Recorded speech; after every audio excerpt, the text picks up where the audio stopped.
Hello, it's Reviews Tuesday and it's time for a new episode of Discworld Discourses. Today I am going to be reviewing The Last Continent. This book is the 22nd book in the Discworld series by Terry Pratchett, first published in 1998. In it, Rincewind has been magically transported to the solitary island of Forex after the events of Interesting Times. In the meantime, the wizards of Unseen University also find themselves on a mysterious island, but their island is thousands of years in the past and they need to find a way home. This is the Rincewind novel that comes straight after Interesting Times, and to be honest I was a bit worried going into this book because, as I said in my review of Interesting Times, I didn't get on very well with that book. The Last Continent is also parodic like Interesting Times. In this case it's a parody of Australia, Interesting Times was a parody of Asia, so I was worried that I was going to have a similar experience with The Last Continent, but I'm happy to say that that was not the case. I feel like the parody was better handled in The Last Continent. There were a lot of Australian stereotypes to be found in the book, but it felt more along the lines of soul music or moving pictures in terms of its style of parody. It just felt more positive and empathetic and fun to me. I was relieved The Last Continent and Interesting Times do have some similarities, but I much preferred The Last Continent. Having said that, I found The Last Continent to be one of the weaker books to me in this reread of the Discworld series. There are three main reasons why I didn't get on quite so well with this book as I did with some of the others. The first is that I never particularly got involved with the plot. I just never found it particularly engrossing, and also I felt like the sort of two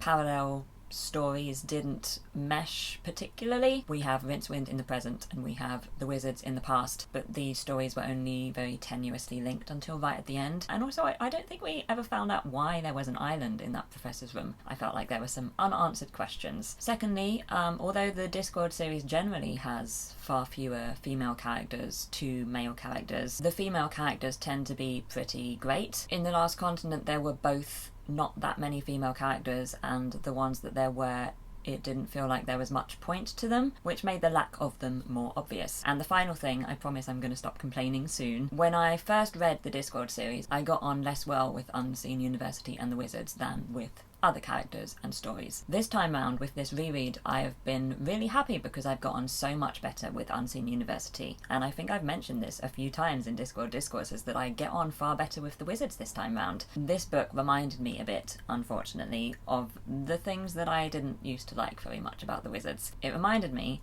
of how I used to get frustrated often by the roundabout way they communicate. You know, the wizards are talking and they get distracted by a relatively unimportant detail and they end up going off on a tangent, or a couple of them go down a couple of different tangents, and then there are misunderstandings and talking at cross purposes. That joke is used quite a few times in The Last Continent, and because we're mainly seeing the wizards through the eyes of Ponder Stibbons in this book, and he also finds it annoying and them annoying generally, I found myself getting annoyed by them as well. And it hasn't been bothering me at all so far in this reread. To be honest, I was struggling to remember what it was specifically about the wizards that meant that I just didn't get on as well with that series of books in the Discworld. But I remember now. I mean, it's a relatively small thing and I'm sure other people won't find it annoying at all. Anyway, this review feels like it's been a bit negative, so sorry about that. I just wanted to get that bit out of the way because there are plenty of positive things about The Last Continent. As I touched on a bit earlier, I feel like the Rincewind series has got back on track with this book after me not getting on so well with Interesting Times. I found the book to be a pretty easy read generally. There's plenty of humour and pace. It didn't feel like a chore. Death is very much a minor character in this book, but I love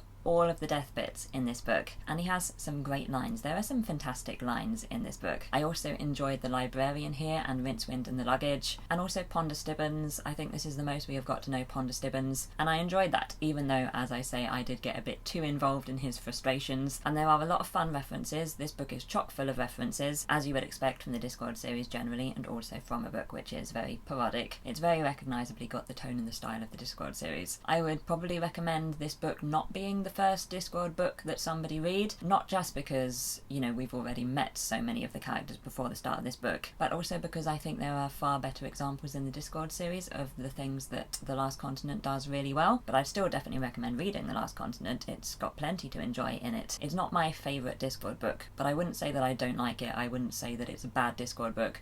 I'd just say that I like it less than many of the others. I will give The Last Continent 3.6 out of 5. I'd really love to know what you think about this book. book do you feel similarly to me? Do you disagree completely? Maybe you loved it. Maybe it was your first Discworld book. Maybe you're like, Mouse, what on earth are you talking about? All is fine. So, some facts about The Last Continent. The continent XXXX, or 4X, is named after an Australian bear. There are references in this book to Skippy the Bush Kangaroo, Priscilla Queen of the Desert, Vegemite, the film The Man from the Snowy River, Crocodile Dundee, Mad Max, and the songs Waltzing Matilda and Down Under, among others. If you liked The Last Continent, what should you read next? The next Rincewind story is The Last Hero, so you could maybe try that. Or if you want to get away from the wizards, maybe soul music or moving pictures. It's just because they have a similar feel to me, you know, they lean heavily into parody. If you didn't like The Last Continent so much, then the next Discworld book is Carpe Jugulum, so you could maybe try that, or maybe move along to the next City Watch book, which is The Fifth Elephant. That's it for today. As I said earlier, I'd love to know your thoughts on The Last Continent if you have read it. My next Discworld Discourses will be on the 17th of December, and I will be reviewing Carpe Jugulum. Let's move across to the end screen. If you'd like to see my latest video or some more Discworld Discourses, then you can do so below me here, and you can also subscribe to my channel or visit my website if you should wish to beside me here. And if you'd like to check out my Patreon page, then the link to that is in the description below. I hope you have a fantastic day, and I will see you soon.